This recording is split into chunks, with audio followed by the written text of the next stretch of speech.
Alright, so today I'm going to be addressing the claim that I'm sure you have heard a million times if you are an anarcho-capitalist or even a libertarian, um, or maybe if you disagree with me, you probably have said it before.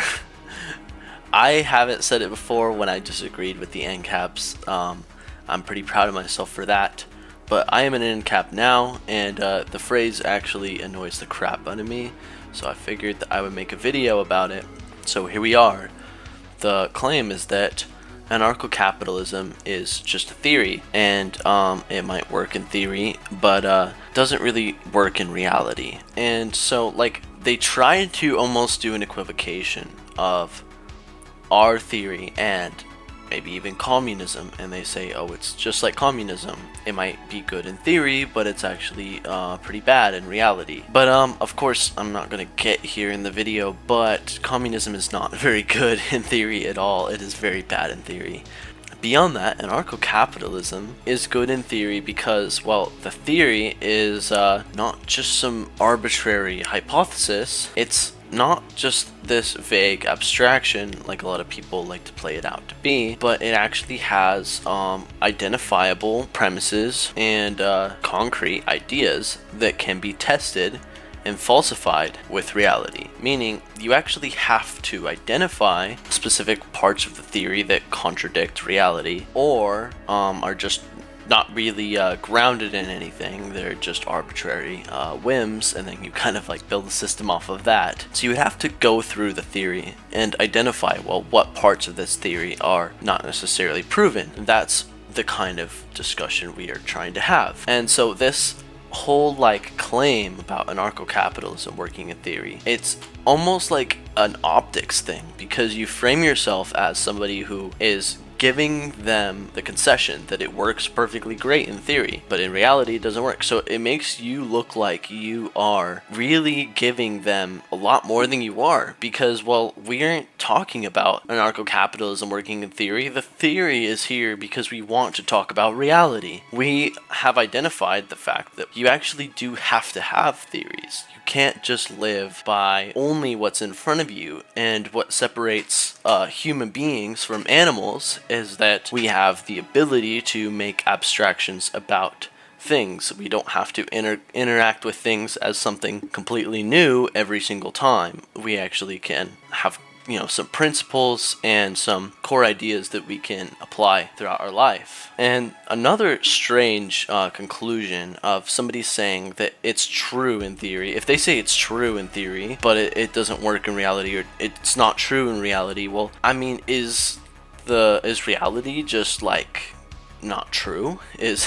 Does reality contradict truth in some way, or that it doesn't work in reality but it works in theory? But like, what does it mean for it to work in theory? These are just such vague terms that people use, first of all, and if they actually mean what I would assume them to mean, they're basically implying this contradiction that we can have ideas in our heads that are perfectly sound and perfectly proven to be true, but they contradict reality in some way, which is just insane, because it's basically this idea that we can't actually access reality as such, which is it's a pretty dangerous claim to make if you've studied this stuff before. And so the point I'm making is that, well, you're either making an absurd claim about what reality is and claiming to know more than you claim to be able to know about it, or you are just trying to get an optics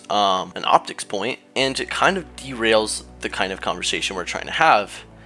And I think it's especially bad faith when the conversation is literally about anarcho-capitalist theory, and you go, oh, well, it works in theory. It's like you literally conceded the whole debate, and now you're just trying to win over the audience. It's like, what the hell was the point in that? Because anarcho-capitalism just hasn't had a chance to have its experiment.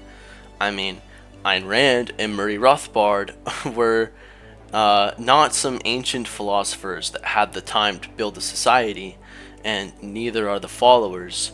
Many people are alive today that knew Ayn Rand and Murray Rothbard in real life, personally, This is certainly not the case of Plato, and yet Plato's all over in our institutions. Immanuel Kant is all over in our institutions. So it's kind of just not really something. If you really want to act like, well, we need to empirically test anarcho-capitalism, we agree. Let's try it. Let's test this. If you think it's a hypothesis, let's test it. Let's have this experiment right now. We are all down for it. We don't have to take over the government like the communists want to do. We can go somewhere else. We simply want to not be aggressed against. That's it. And the problem is we aren't going to get that. We have to pay a bunch of money to remove our citizenship. We have to do so many things, get a passport, whatever it is you have to do. There's just so much. Along with the fact that, well, the United States doesn't actually own the land it claims to own, and so it's still having this predatory monopoly kind of nature, and we are identifying that that is wrong. However, we are also identifying that we live in a capitalist society with high amounts of development. That's why we are anarcho-capitalists, because we are saying, hey, look at all this capital development. That's not because of the state, that's because of capitalism.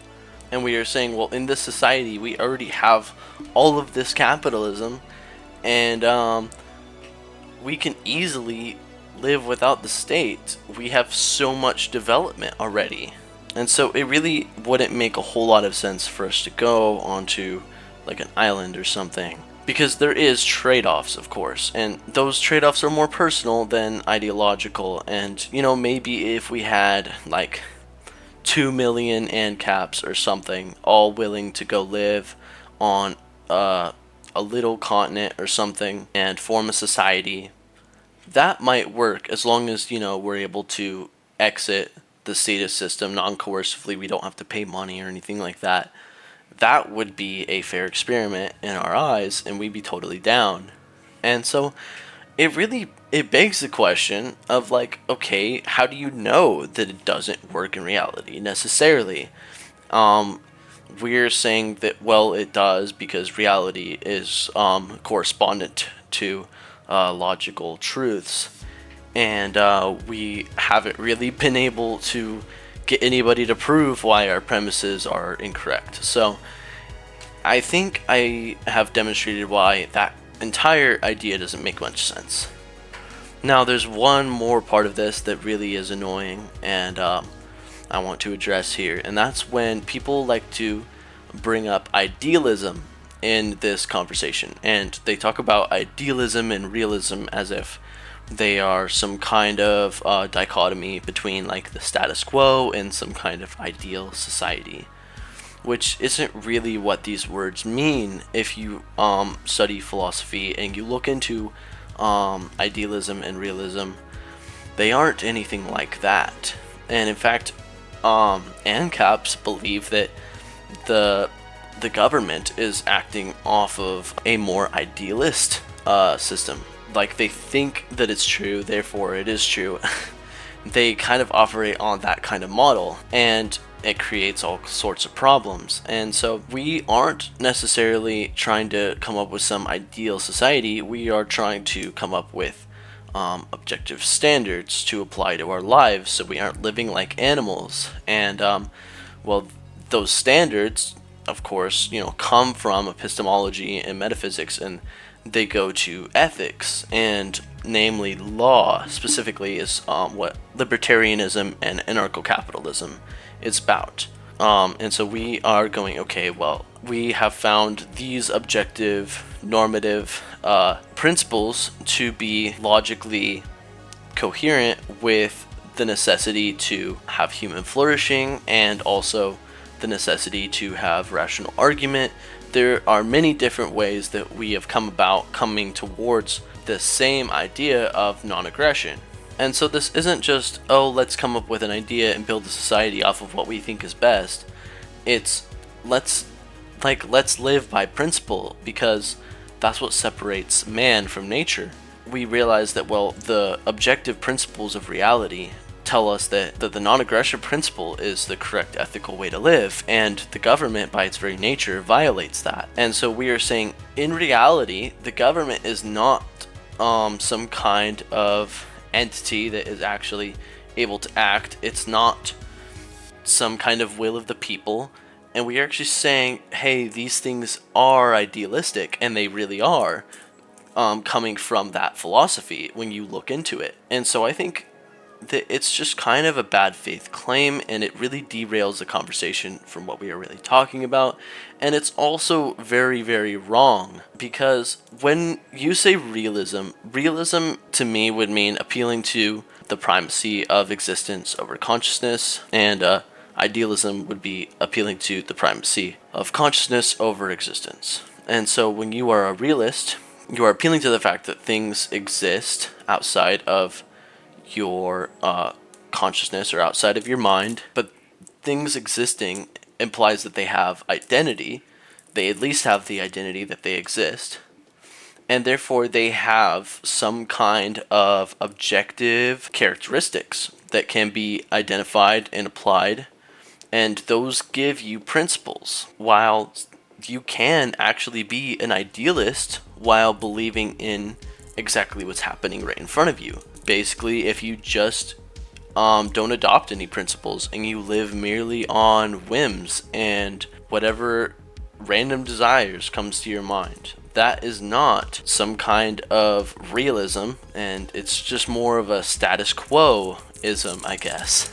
I think the point that we are trying to make is that you can't just live off of things that randomly come to you, that you encounter a situation and you encounter that situation based on whatever comes to your mind. We are saying that, well, you should actually abstract your life and your experiences and the data that you accumulate throughout your life and use that to form principles so that you actually can act based on reality instead of based on your consciousness when these kind of interactions come up.